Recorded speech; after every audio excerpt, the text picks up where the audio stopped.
paropadeshe paandityam sarveShaam sukaram nrNaam Dharme sveeyamanuShTaanam kashyachiththu mahaathmanah. Welcome to this episode of Subhashitha Sambhashanam. What does this mean, Amma? First, let us see the meaning word by word. Paropadeshe, in advising others. Paandityam, their wisdom or knowledge. sarveShaam, always, everywhere. Sukaram is pleasure giving. nrNaam, to all men and women.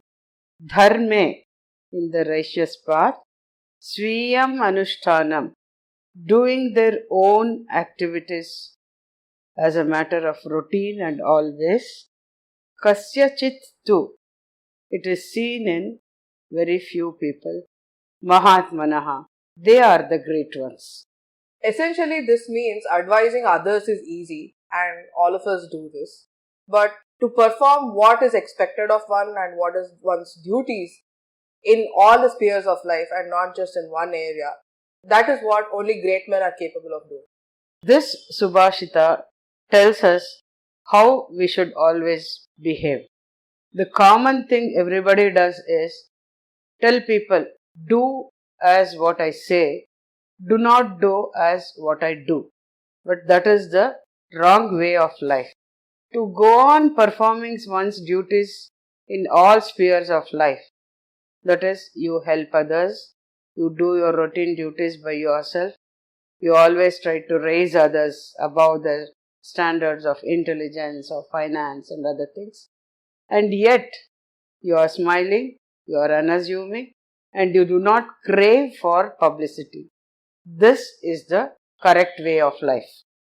You continue doing what is right even when no one is watching. If you look around you, you will always see people like this. It may be some aunt, some teacher, some neighbor who is maybe willing to pay all your bills and not expecting anything. It may be a colleague of yours who silently does his or her work and helps you also in your career. These people are around us, but we don't pay much attention to them because they do not go loudly shouting about their deeds. Please look around for these people and recognize and praise them. Here I am reminded of a simple, profound poem written by Sri D.V.G.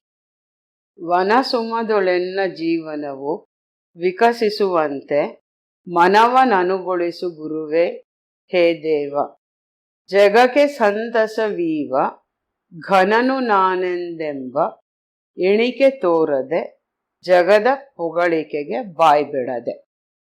So the meaning of this poem is Vana Sumadolenna, like a flower in the forest. Enna Jeevanavu, my life, Vikasisuvante, let it bloom. Manavan Anugolisu, please align my mind in that direction. Guruve He Deva, O Lord. Jagake Santasa Viva, to give happiness to the whole world. Ghanano, the important person. Nanandemba, me. Enike Thorade, let me not consider myself like that. Jagada Pogalikege, to the praises of the word, Bhai Bidade, let me not crave. Essentially, this Subhashitha is also saying something that we see in all workplaces. Extroverted people tend to talk a lot and introverted people tend to silently do. So just because the introverts do not speak up, many a time they get neglected. The mark of a true leader would be to ensure that everybody on the team is contributing and everyone gets to share their opinion. You may need to approach the introverts and ask them explicitly to share their opinion, because otherwise they're just going to continue working silently. Even in the Mahabharata war, if you ask who was the greatest warrior, a lot of people will say Arjuna, because a lot of the focus was on Arjuna and about whom he killed, how he killed. Also, Krishna was with him. But what a lot of people may not realize is that all of the Kauravas were killed by Bhima. Bhima was essential to the whole war, yet he gets very little credit for his contribution in the war. This also brings to mind what Bhima Bhakti means. The short story in Mahabharata goes like this. Krishna and Dharmaraja were going on a stroll. On the way, they see one cart full of flowers. Dharmaraja asks Krishna, "What is this?" Krishna says, "These were the flowers you offered me during your pujas and prayers."